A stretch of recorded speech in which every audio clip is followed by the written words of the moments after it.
Silence isn't the absence of sound. It's the presence of everything left unsaid. And in Amara's marriage, silence had learned how to breathe. For 21 days, Minho had mastered the art of erasing her without ever leaving the house. Not shouting, not slamming doors, not throwing accusations like knives. No. He'd done something far crueler. He'd become polite. Breakfast prepared before dawn, eaten alone. Coffee brewed, untouched by her cup. Elevator rides taken 5 minutes earlier than usual, just enough to miss her. And when they did cross paths, a nod, a neutral expression, a voice so calm it felt rehearsed. "Good morning, Amara. I'll be late tonight." The same tone he used with clients, with strangers, with women who didn't share his bed. Their penthouse, once alive with late-night laughter and whispered conversations, had become a museum of a marriage that wasn't dead, but wasn't living either. Every room held memories he refused to touch. The couch where he used to pull her into his lap while reading reports. The kitchen island where she'd sit, barefoot, stealing food from his plate. The bedroom he abandoned like it carried a disease. He'd moved into the guest suite the night he overheard her phone call.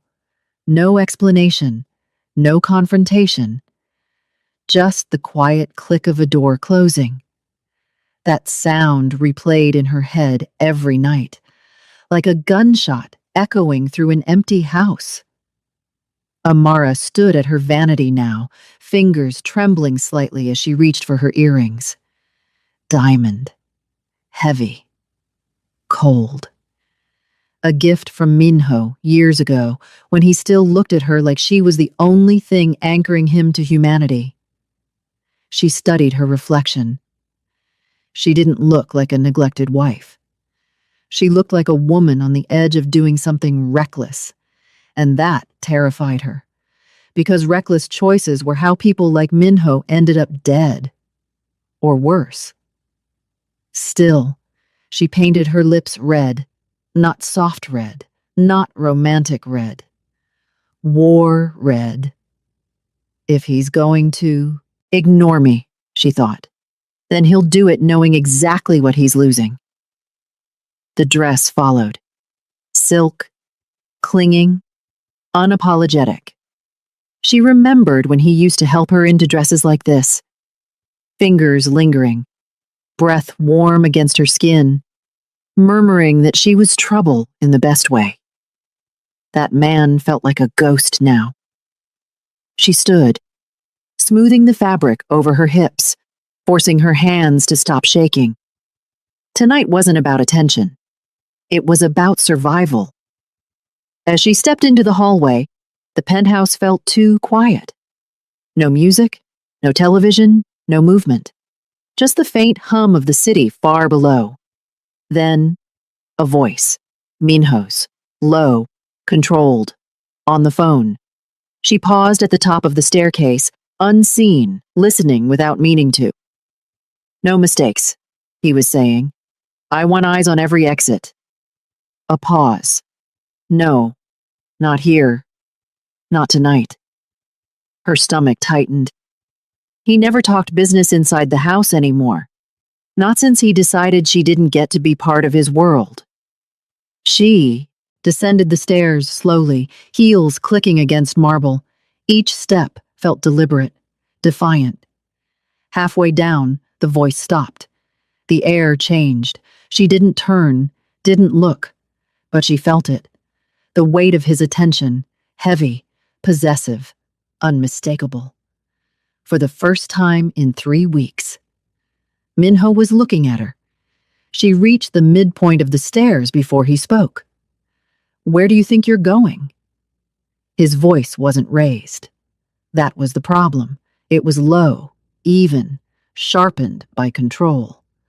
Amara stopped with one heel suspended midair. For a moment, she considered pretending she hadn't heard him. Considered finishing the descent, opening the door and letting him live with the sound of it closing behind her.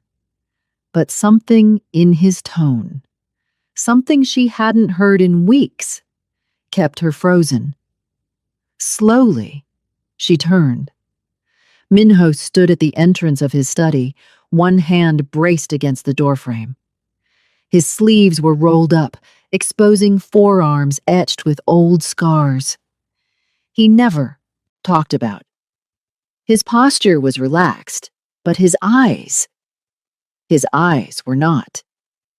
They tracked her like she was a problem he'd just realized he couldn't ignore. She finished the step and faced him fully. "My college reunion," she said calmly. "It's been on the calendar for 3 months." His jaw tightened. "Like hell you are." There it was. The first crack in the silence. He moved then. Not fast, not slow. Purposeful. Each step he took closed the distance between them and dragged old memories along with it. Late nights, whispered confessions. Hands that knew her body better than her own. 6 years ago, that walk had thrilled her. Tonight, it made her pulse race for a different reason. He stopped a few feet away. Too close. The air between them vibrated with everything they hadn't said. "You're not leaving this house dressed like that," he said quietly. She lifted an eyebrow. "Like what exactly?" He didn't answer immediately. His gaze dropped, traced, lingering openly now. The neckline, the curve of her waist, the slit that revealed just enough leg to be deliberate. When his eyes returned to her face, something dark flickered there, looking like an invitation. Her laugh was sharp. "Funny. You haven't looked at me in 3 weeks. I didn't realize you were suddenly the authority on invitations." "Don't do this tonight, Amara." "Do what?" she asked sweetly. "Exist?" A muscle jumped in his jaw. "You know exactly what you're doing." She stepped closer, invading his space, matching his energy. "Oh, now you notice," she said. "Now you have opinions. That's interesting, considering you've been treating me like a ghost." His hands curled slowly into fists. "This isn't a game." "No," she shot back. "This is what happens when you disappear on your wife without explanation." Silence stretched between them again, thick and volatile. Then he said it. "You're not going out to be stared at by men who don't know you." Her eyes flashed. "And what about the man who does know me?" she demanded. "The one who won't sleep in the same room? Who sends messages through his assistant instead of speaking to me?" She gestured around them. "In this house?" His control cracked, just a fraction. "And you think parading yourself like this is the solution?" "I think," she said, voice steady despite the way her heart slammed against her ribs, "that if my husband won't look at me, someone else eventually will." The words landed hard. Minho's eyes went cold. "Say that again." She didn't back down. "Someone else might actually notice me." For a split second, she thought he might explode. Instead, he laughed. Once. Low. Dangerous. "That's what this is about?" he asked. "Attention?" "Wanting to feel wanted?" she snapped. "You should try it sometime." She turned toward the door. That was the mistake. Because Minho moved. One moment she was walking away. The next, her back hit cold marble. Hard. His body caged her in, one arm braced beside her head, the other gripping her wrist just tight enough to remind her who he was. The clutch fell from her hand and hit the floor with a hollow sound. "Don't," he breathed. His voice was no longer controlled. It was raw, unfiltered. Her breath stuttered. "Don't what?" she whispered. "Don't leave." The words surprised them both. His forehead dropped to hers, breath hot, uneven. Don't make me imagine you in a room full of men who think they have a chance. Her chest rose and fell rapidly. And why should that bother you? She asked softly. You've acted like I don't exist. His grip tightened. Because I've been barely holding myself together. That stopped her. His thumb brushed her cheekbone, the touch so gentle it didn't match the tension radiating from him. You think silence means indifference, he said quietly. You're wrong. Then what does it mean? She demanded, voice cracking. Because from where I'm standing, it feels like punishment. His jaw clenched. For a moment, she thought he'd pull away. Instead, his voice dropped even lower. It means I heard something I can't unhear. Her heart skipped. What are you talking about? But he didn't answer. Not yet. Instead, his gaze swept her face, like he was memorizing her, like he was afraid she might vanish if he blinked. You have no idea, he said hoarsely, how close I came to stopping you the moment you put this dress on. Her lips parted.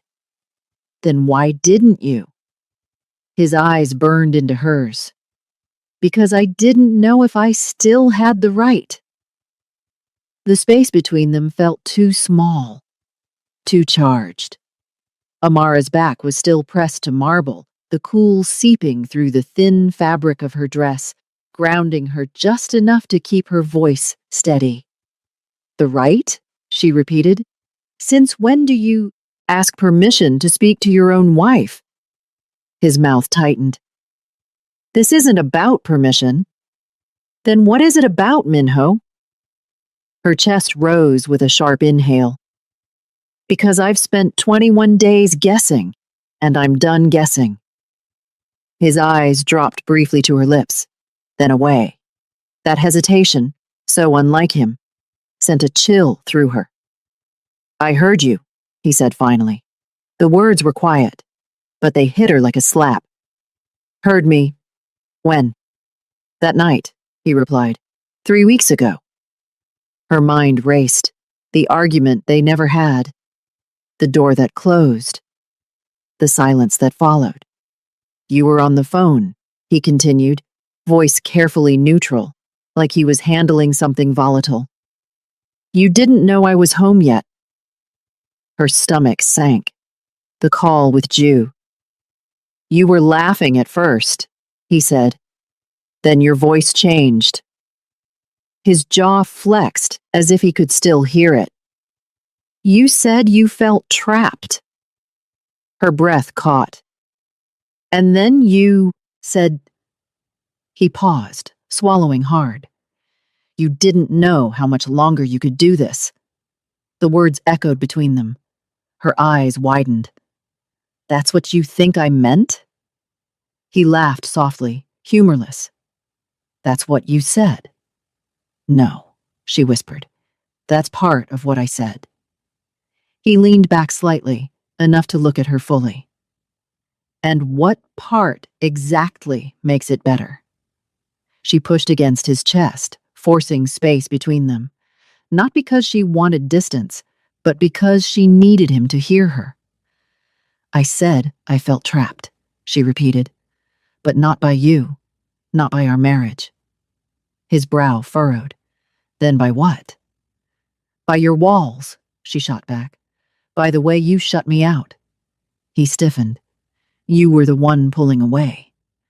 No, she said fiercely. You started it months ago. That's not... You stopped talking to me, she cut in. Really, talking. You'd come home late, exhausted, already half gone. Every time I asked what was wrong, you'd say nothing. She laughed bitterly. Nothing is the loneliest answer in the world. His grip on the column tightened. You think I didn't notice? She continued. You stopped inviting me into your life. stopped sharing decisions, stopped letting me see you when you weren't in control. His eyes darkened. I was trying to protect you. From what? She demanded. From being your wife? That's not fair. Neither is pretending I don't exist. The words rang out louder than she intended. They both froze. For a long moment, the only sound was their breathing, hers ragged, his uneven. Then he spoke again, and this time, the armor cracked. I thought you wanted out. The admission was raw, bare. She stared at him. What? I thought, he said slowly, like saying it made it real, that you were already halfway gone. His voice dropped, and I didn't know how to stop it. Her heart fractured. So you decided to disappear first? She asked softly. That was your plan? He dragged a hand through his hair. I didn't trust myself not to say something I couldn't take back. She shook her head. Instead, you did something worse. His eyes lifted. You made me feel invisible. That landed. Hard. His expression shifted, anger giving way to something closer to fear. I thought if I gave you space. I didn't need space, she said, tears finally slipping free. I needed you. Her voice broke. I needed my husband to fight for me, not quietly prepare for me to leave.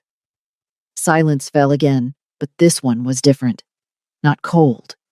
Heavy. Minho's hands dropped to his sides. All that power, all that control, momentarily gone. I heard my wife tell someone she felt suffocated, he said quietly. Do you know what that does to a man like me? She stepped closer, despite herself. It should have made you talk to me. He nodded slowly. Yes, he admitted. It should have. She reached for his wrist, tentative. You didn't hear the rest of the conversation. His gaze snapped to hers. There was more?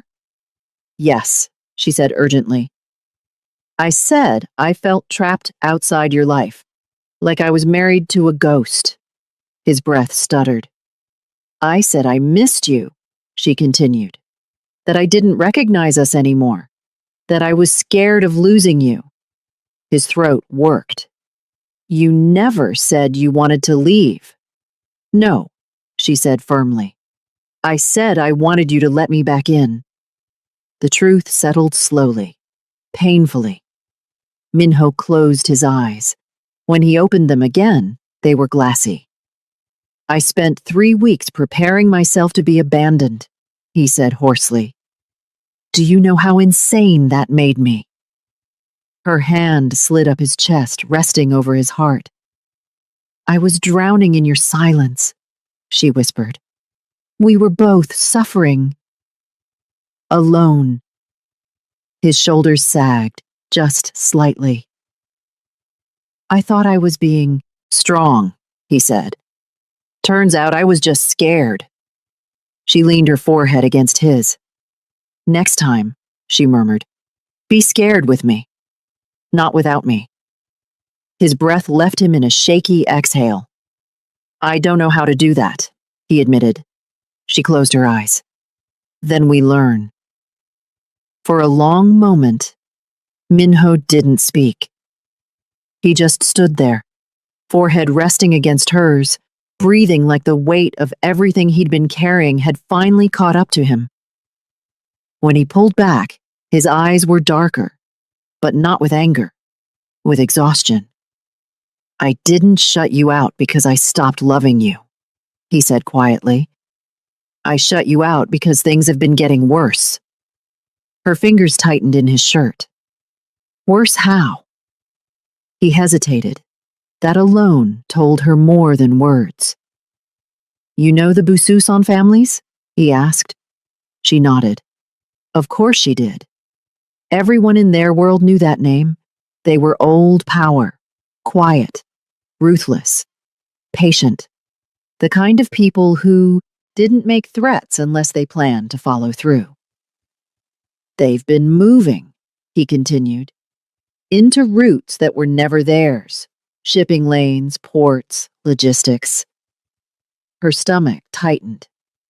They're testing boundaries, he said, seeing how far they can push before I respond. And you didn't tell me, she said softly. I didn't want you to carry it. She scoffed quietly. You don't get to decide what I can carry. He didn't argue. That night, he went on, I came home earlier than usual.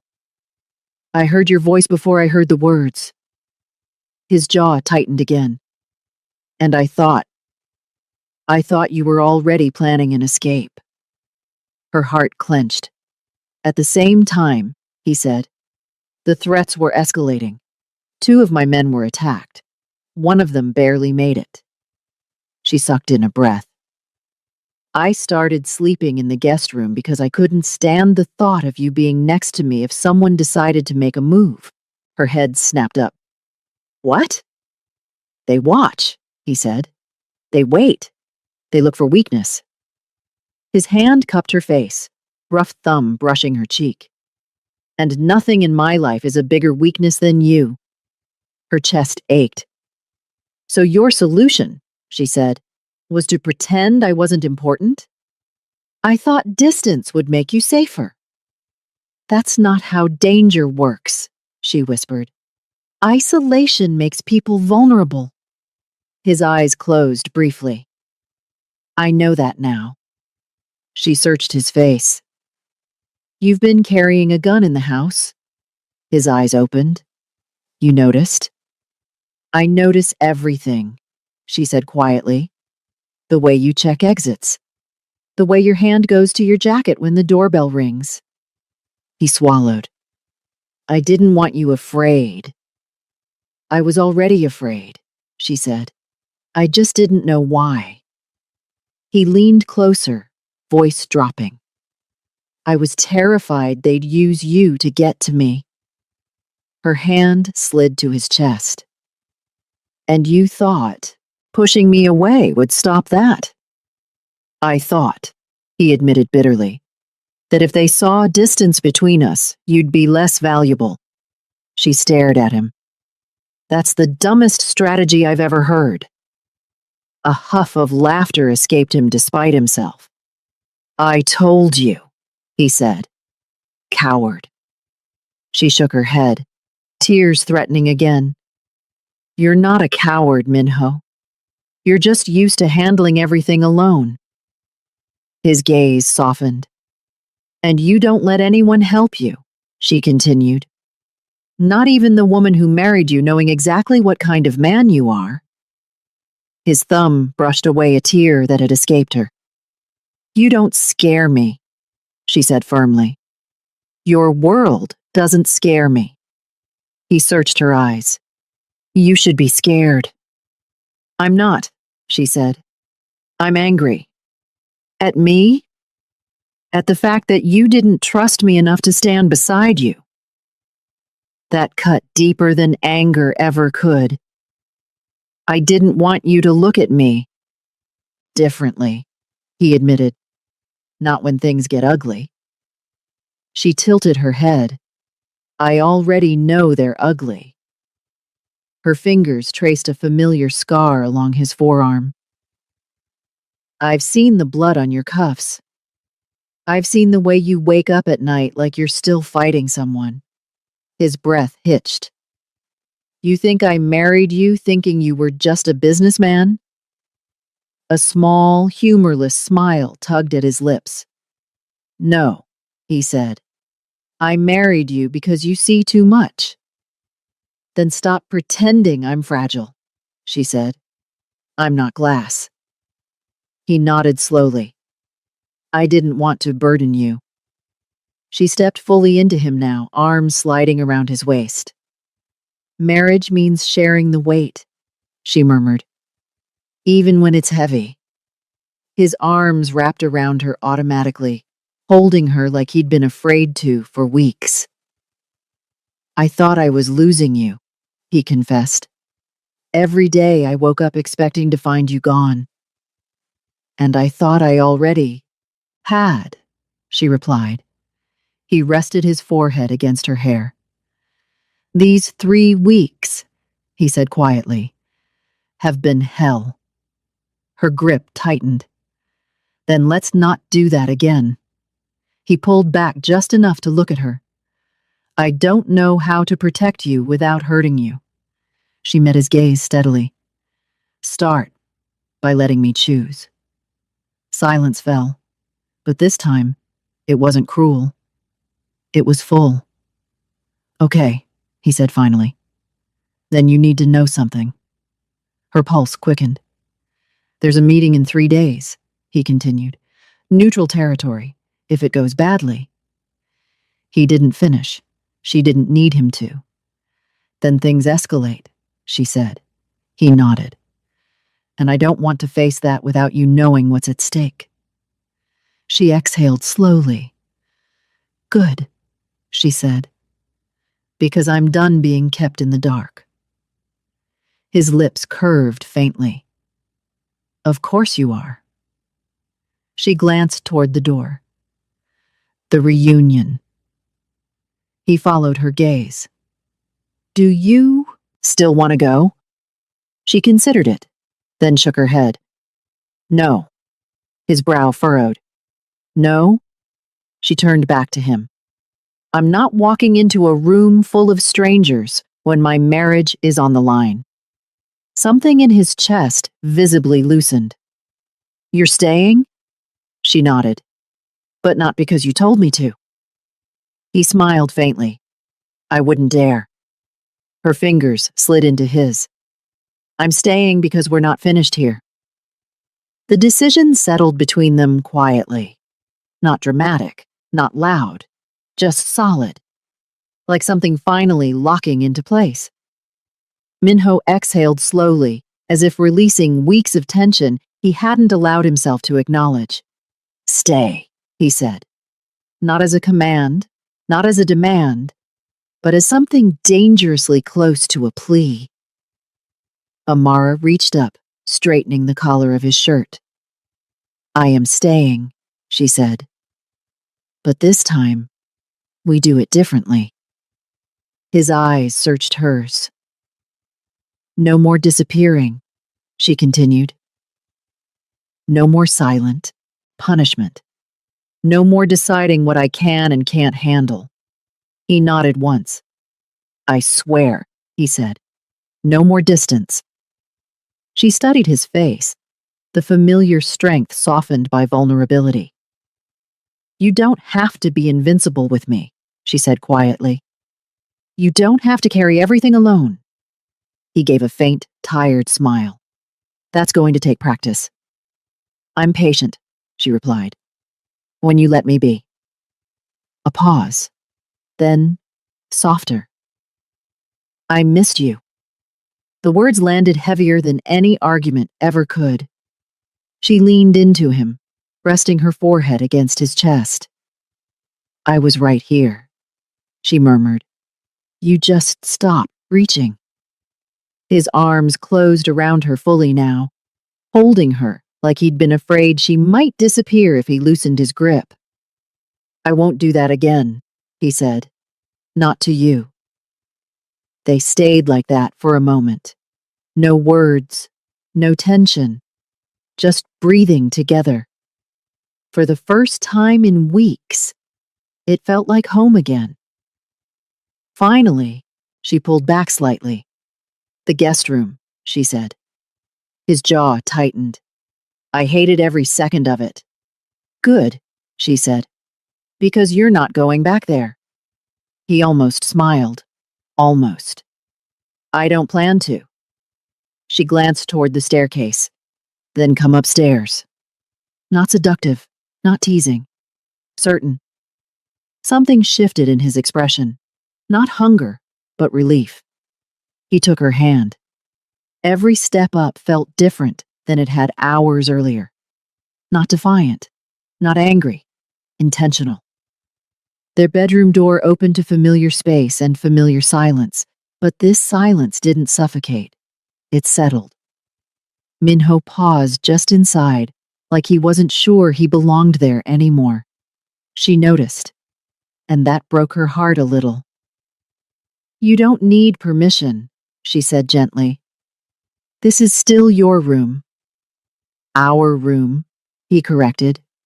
She smiled. "That's better." He moved closer, resting his forehead against hers again. "I should have talked to you," he said. "The moment I heard that call?" "Yes," she agreed. "You should have." He huffed a breath. "You don't let things slide." "No," she said. "I let things heal. That's different." His hand brushed her arm, tentative. "You're still wearing the dress," he observed. She glanced down. "Do you want me to change?" His gaze lifted slowly to hers. "No." The word was quiet, firm. "I just want you here." She slipped her heels off, setting them aside. Then she sat beside him on the bed. "Tell me about the meeting," she said. "Everything." His eyebrows rose. "Now?" "Yes," she said. "If we're partners, I don't get brief summaries. I get the truth." He studied her for a long moment, then nodded. "They're pushing for control," he said. "And they think I'll fold because I've been distracted." Her eyes sharpened. "By me?" "By fear," he corrected. "Of losing you." She reached for his hand. "Then stop giving them that leverage." His thumb brushed her knuckles. "You're not afraid?" "I am," she admitted. "But I'd rather be afraid with you than safe without you." Something in his chest eased. "You really chose this life," he said quietly. "I chose you," she replied. "The rest came with it." He leaned back, exhaling slowly. "I don't deserve you." She tilted her head. "Maybe not," she said. "But you're learning." He laughed softly. "And you're stubborn." "Yes," she agreed. "That's why we work." He turned to her fully now. "After the meeting," he said, "things may get messy." She nodded. "Then we plan for messy." "You're serious." "Completely." He squeezed her hand. "I don't know what I'd do without you." She smiled faintly. "Let's not find out." Silence followed again, but this time it was earned. Safe. Outside, the city continued its endless noise, unaware of the quiet war that had just ended inside a penthouse bedroom. Minho brushed her hair back gently. "The reunion," he said. She smirked. "Already forgotten." "Good," he replied. "I'd rather have you here." She leaned into him, resting her head on his shoulder. "For the record," she murmured, "the dress worked." He chuckled quietly. "It always does." She closed her eyes, not because everything was solved, but because for the first time in weeks, she wasn't alone inside her own marriage. And that, more than power, more than protection, was what she'd been fighting for all along.